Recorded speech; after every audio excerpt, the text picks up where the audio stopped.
bá mi ká lọ onílé èlèjì rẹ. èrò bá mi ká lọ onílé èlèjì rẹ. Sunday Táíwò Amos ọkọ Lámídé, Sunday Kẹ́hìndé Moses ọkọ Adérónkẹ́, àrídùnnú ìbejì ló ń ṣọjọ́ ìbí o. Happy birthday, happy birthday, many happy returns. Ọlọ́jọ́ ìbí, many happy returns. Eléjì rẹ o. Ẹ̀mí àṣẹ púpọ̀ ọdún láyé. Ẹ̀mí àṣẹ púpọ̀ ọdún láyé. Táyélolú Èjìrẹ́ ọba ọmọ. Ẹ̀mí àṣẹ púpọ̀ ọdún láyé o. Ẹ̀mí àṣẹ púpọ̀ ọdún láyé. Onífà ìsàn ló gbà, iṣẹ́ yìí kò ní díṣẹ́ o. Ẹ̀mí àṣẹ púpọ̀ ọdún láyé. Ẹ ò ní sọkún lórí aya, ẹ ò ní sọkún lórí ọmọ. Ẹ̀mí àṣẹ púpọ̀ ọdún láyé. Long life and prosperity, many happy returns o. Ẹ̀mí àṣẹ púpọ̀ ọdún láyé. Àrídùnnú fáwọn ìbejì ló ń ṣọjọ́ ìbí fún tòní. Àwọn ìbejì tẹ́nìyàn fi ń ṣàdúrà ọmọ. Ọ̀gbẹ́fìlà Ayọ̀dèjì ọkọ̀ wo ní rèlú ẹ̀fọ́ kó gbé mi dání. Ìdùnnú ńlá ló ṣubú layọ̀ ń bẹ̀. Comrade Sunday Táíwò ọkọ̀ Lámídé àti Mr. Sunday Kẹ́hìndé ló ń ṣọjọ́ ìbí lónìí ọjọ́ 17 nínú oṣù kọkànlá ọdún 2021. Ọjọ́ ńlá tí ìdílé Sunday ò ní gbàgbé láéláé.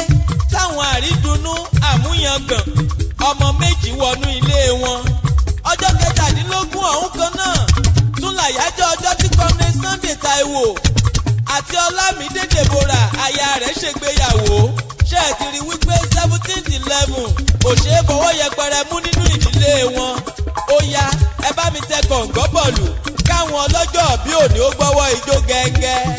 Ọpẹ́ ńlá fọ́ba Adẹ́dà tó dáàbò bò yín látọmọ ìrákòrò wá. Ọba mímọ́ tí ò jẹ́ kó mi ó fojú sọkún ìkankan lára yín ní màjẹ̀sín. Tẹ́ ẹ dàgbà tó jú bọ́ ọ̀rẹ́ ń fi yín yangàn láwùjọ. Gbogbo mọ̀lẹ́bí ni wọ́n ń sọ pọ́mọ wa ni wọ́n ń ṣe. Comrade Táíwò àti Mr. Kẹ́hìndé ọmọ Sunday ọkọ Lámídé àtàdérónkẹ́ orin ọpẹ́ ni kẹ́ ẹ máa kọ. Táyé Kẹ́hìndé ẹ kú ọdún o. Ọ̀kànbá bí èjì ló wọlé tọ̀ mí wá. Kórí jẹ́ kẹ́ ẹ pẹ́ láyé kẹ́ ẹ dàgbà dògbò. Fọwọ́ pẹ́ wúbèrè kìjọ òbí kẹ́ ẹ jẹjẹ ará wájú lọ. Èjìrẹ́ ará àsokùn ọmọ ẹ̀dùn bálájá orí igi. Èjìrẹ́ wọlé olówó kò lọ, ó wọlé ọlọ́lá òun bọ̀rọ̀ kìdí láwùjọ kò yá bẹ́ẹ̀. Ilé alákìsà ló forí lé láti sọ wọ́n donígbà aṣọ. Ó sọ alágbèdo lóúnjẹ, ó sọ òtòṣì dọlọ́rọ̀, ó tún sọ wọ́n dẹni iyì láwùjọ. Táyélolú ń lọ níwájú, Èjìrẹ́ ń bọ̀ lẹ́yìn. Táyélolú ló wá tọ́lé ayé wò, ó táyé wò tán ó rí pé ó dùn bí oyin. Ẹ̀ní mọ̀ kóró lọ́lá olúwa ọba. Wíníwíní lójú orogún ńlá o. Èjìwọ̀rọ̀ lójú ìyá tó bí wọn lọ́mọ. Èjìrẹ́ dé ilẹ̀ kún fọ́fọ́. Èjìrẹ́ dé ilẹ̀ mìtìtì. Toṣótàjẹ́ ní borí balẹ̀ fọ́ba ọmọ. Èjìrẹ́ òkín ó délé ọba aládé tẹ̀ríntẹ̀rín. Ó délé ìjòyè tayọ̀tayọ̀. Àbíjú ọmọ tí ń kórè wá fún yeye tó bí wọn lọ́mọ.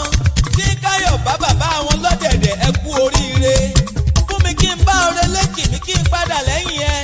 Àjọ̀nú ọmọ tí ń gbàdọ̀bálẹ̀ bàbá gbàkúnlẹ̀ ìyá tó bí wọn lọ́mọ.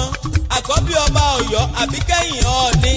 Àtètè jí onílẹ̀ gbálẹ̀ ẹ̀dùn agbórí igi mọ́ réferéfe.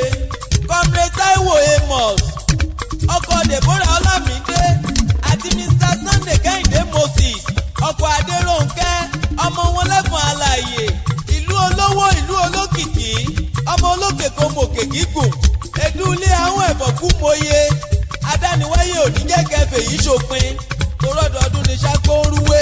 Ọdọọdún lèrú wá ń wà. Ọdún kan ò ní jọ ká má rọmọ obì lórí àtẹ. Ẹ kú ọdún ẹ sì tún kú ìyèdùn. Àṣèyí ṣàmọ́dún o. Ẹ̀mí àṣẹ púpọ̀ ọdún láyé o. Ẹ̀mí àṣẹ púpọ̀ ọdún láyé. Onífà ìsàn ló gbà, iṣẹ́ yìí kò ní díṣẹ́ o. Ẹ̀mí àṣẹ púpọ̀ ọdún láyé. Ẹ ò ní sọkún lórí aya, ẹ ò ní sọkún lórí ọmọ.